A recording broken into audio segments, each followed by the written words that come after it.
दीपपूजन किंवा दिव्यांची अमावस्या ही आषाढ महिन्याच्या शेवटच्या दिवशी म्हणजेच आषाढ अमावस्येला साजरी केली जाते. या सणाला दीप अमावस्या असेही म्हणतात, ज्यामध्ये घरातील सर्व दिवे स्वच्छ धुवून त्यांची मनोभावे पूजा केली जाते.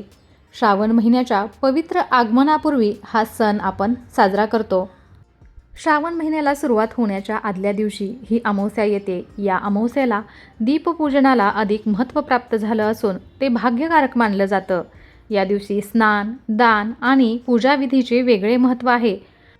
तर अमावस्या तिथी प्रारंभ ही 11 ऑगस्ट रोजी रात्री 1:53 सुरू होणार आहे आणि अमावस्या तिथी संपेल 12 ऑगस्ट रोजी रात्री 11:06. तर दीप अमावस्या 12 ऑगस्ट 2026 रोजी असणार आहे. तर घरातील पितळ, तांबे, चांदीचे सर्व दिवे आणि समया स्वच्छ घासून पुसून आपल्याला चकचकीत करायचे आहेत. ईशान्य किंवा पूर्व दिशेला स्वच्छ पाट किंवा चौरंग ठेवायचा आहे.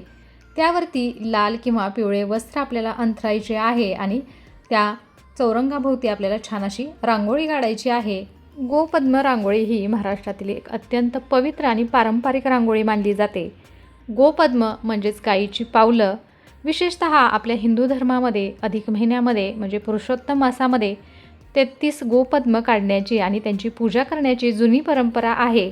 गोपद्म हे गोमाता आणि श्री विष्णूंच्या चरणांचे म्हणजेच विष्णुपदम प्रतीक मानले जाते. अधिक महिन्यामध्ये 33 गोपद्म काढून त्यांची पूजा केल्याने आणि दानधर्म केल्याने विशेष पुण्य मिळते अशी परंपरा आहे. तर ही रांगोळी घरामध्ये सुख, शांती आणि समृद्धी आणते. संध्याकाळी देवासमोर दिवा लावून शुभं करोती कल्याणम म्हणून घरातील वडीलधाऱ्यांना नमस्कार करणे हा संस्कार आपल्याकडे पिढ्यानपिढ्या चालत आलेला आहे.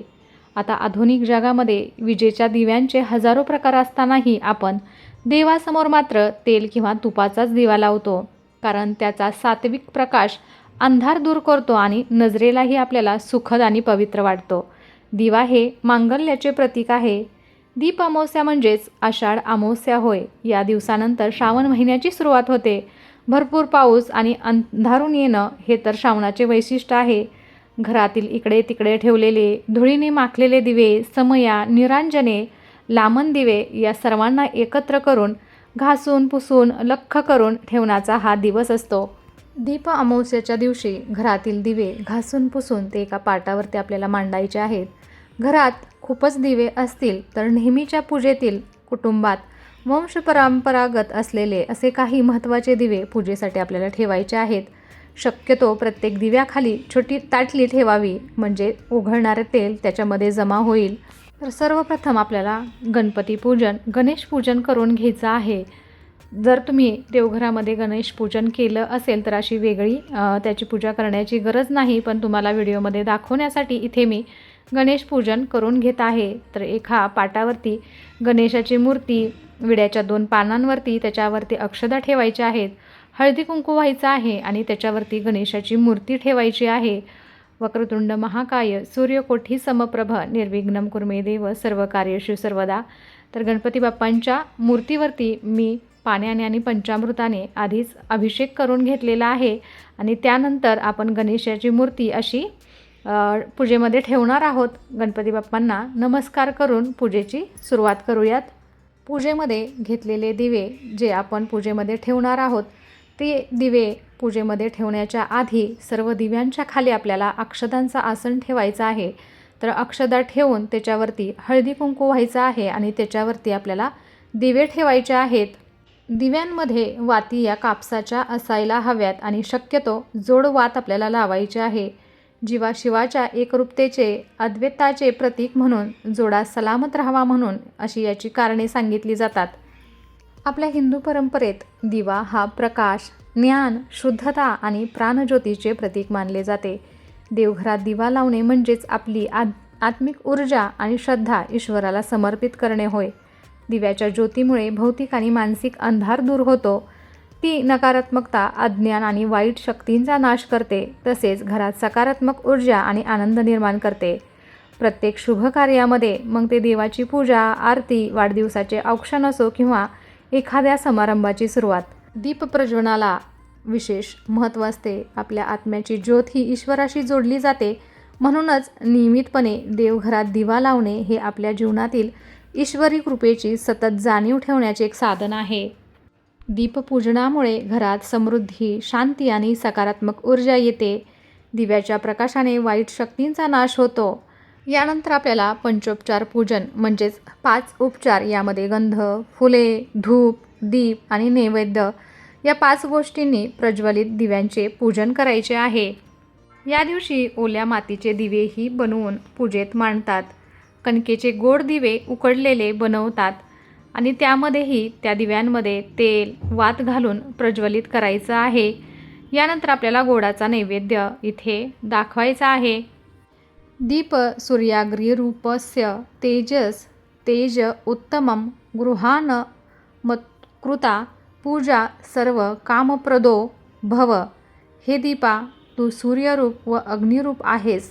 तेजामध्ये उत्तम तेज आहेत. माझ्या पूजेचा स्वीकार कर आणि माझ्या सर्व इच्छा पूर्ण कर, अशी आपल्याला प्रार्थना म्हणायची आहे. आपल्या संस्कृतीमध्ये दिव्याला फार महत्त्व आहे. प्राणालाही प्राणज्योत म्हटले जाते. घरातील इडापिडा टाळून, अज्ञान, रोगराई दूर करून ज्ञानाचा प्रकाश पसरवण्यासाठी दीप प्रज्वलित करून त्याची पूजा करावी, हेच आपली संस्कृती सांगते. काही ठिकाणी या दिवशी पितृतर्पण देतात. आपल्या पितरांना तर्पण देऊन पुरणाचा नैवेद्य दाखवतात.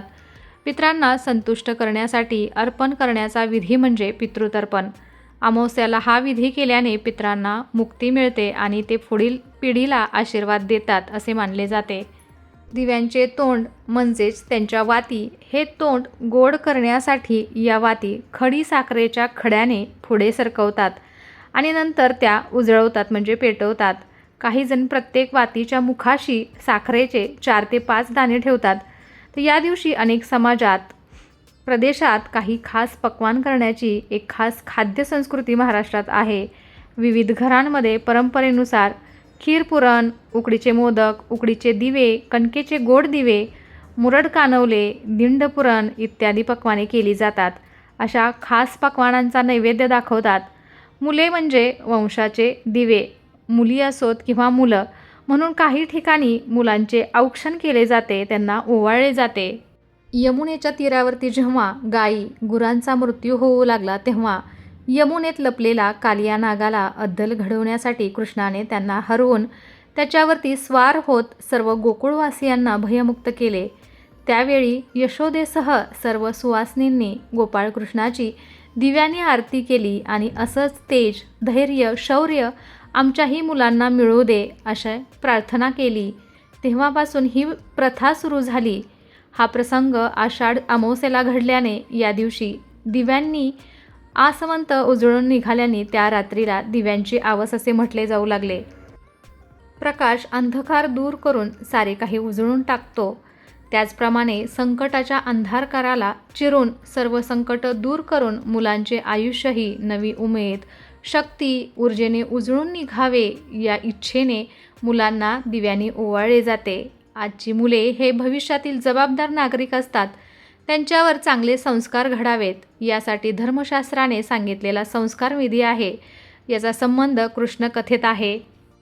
सर्व दिवे उजळून म्हणजेच पेटवून आरती करावी. आरतीपुरते घरातील विजेचे लहान मोठे सर्वच्या सर्व दिवे चालू ठेवावेत. बाहेर काळोख, पाऊस, थंड हवा आणि घरात उजळलेले सर्व प्रकारचे सर्व दिवे पाहून खूप प्रसन्न वाटते. या सर्व गोष्टी करताना तुमची एखादी चूक झाल्यास फार काही बिघडत नाही. देवाला तुमची मनोभावे केलेली भक्ती हवी असते.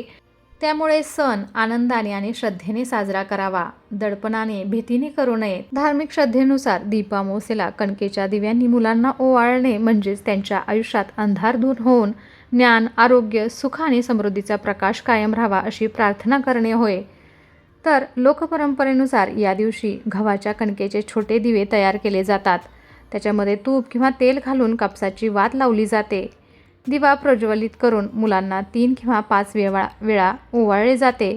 यानंतर मुलांच्या कपाळावरती कुंकू किंवा हळद कुंकू लावून गोड पदार्थ दिला जातो आणि आशीर्वाद दिला जातो. धार्मिक श्रद्धेनुसार कणकेच्या दिव्याने मुलांना ओवाळल्याने त्यांच्यावरती देवदेवतांची कृपा राहते.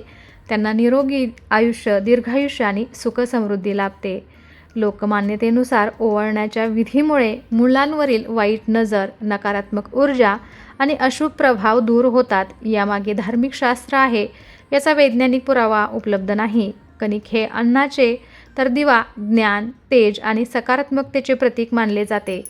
कणकेचा दिवा तयार करून त्यात तूप किंवा तेलाचा दिवा लावून मुलांना ओवाळणे म्हणजेच त्यांच्या जीवनात अन्न, आरोग्य आणि प्रकाश कायम राहावा अशी मंगलकामना व्यक्त करणे होय. शुभं करोति कल्याणम आरोग्यम धनसंपदा शत्रुबुद्धी विनाशाय दीपज्योती नमस्तुते. दिव्या दिव्या दीपककार कानी कुंडल मोती हार. दिव्याला पाहून नमस्कार. तिळाचे तेल, कापसाची वात, दिवा जळो मध्यान्हरात. दिवा लावला देवांपाशी, उजेड पडला तुळशीपाशी. माझा नमस्कार सर्व देवांपाशी. तर कसा वाटला आजचा व्हिडिओ आणि आजची माहिती मला नक्कीच कमेंट करून सांगा. आणि अशा छान छान आणि माहितीपूर्ण व्हिडिओसाठी पूजाज कॉर्नरला सबस्क्राईब करायला विसरू नका. चला तर मग भेटूया असाच एका छानसे आणि माहितीपूर्ण व्हिडिओ बरोबर. तोपर्यंत धन्यवाद. श्री स्वामी समर्थ.